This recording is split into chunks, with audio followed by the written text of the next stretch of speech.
Bonjour les nobles, c'est la reine Bignona. Aujourd'hui, l'histoire, c'est de Madeleine. Madeleine avait un problème avec son Bayani. Elle est venue se faire initier. Au cours de son initiation, elle découvre que sa dernière fille avait des problèmes.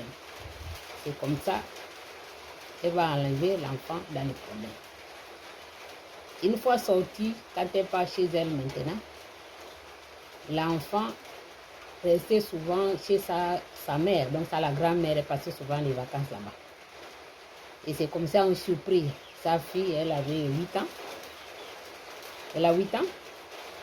Dans le salon de locataire de sa maman. C'est comme ça, la grande sœur, elle a vu l'enfant sortir là-bas, elle était étonnée. Elle dit que, mais l'enfant, qu'est-ce que tu fais chez le voisin là-bas? Donc ils étaient inquiets parce qu'ils savent qu'il y a des hommes qui abusent des enfants. Donc quand l'enfant sort de là-bas, ils ont constaté qu'il y avait la mèche de cheveux de l'enfant qui était coupée. C'est comme ça les problèmes ont commencé avec le monsieur en question.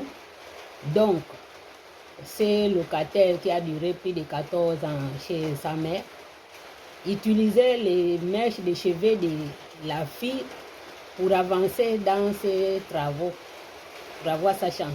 Donc c'est avec la chance de la petite fille de son bailleur qui faisait ses travaux. C'est comme ça l'histoire va tomber. Comme vous voyez qu'il faut faire attention, surveillez vos enfants. Là où l'enfant rentre, il faut surveiller parce que les gens cherchent tous les moyens pour avancer avec le corps des autres.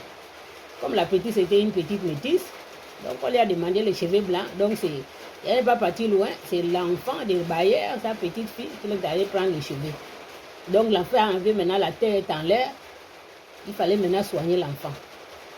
Bon, ils l'ont pardonné parce que sa femme était l'amie de la famille, mais il s'est occupé de soigner l'enfant, de mettre l'enfant ses chances, quoi. Parce que sans ça, cet enfant devait être gaspillé dans sa vie.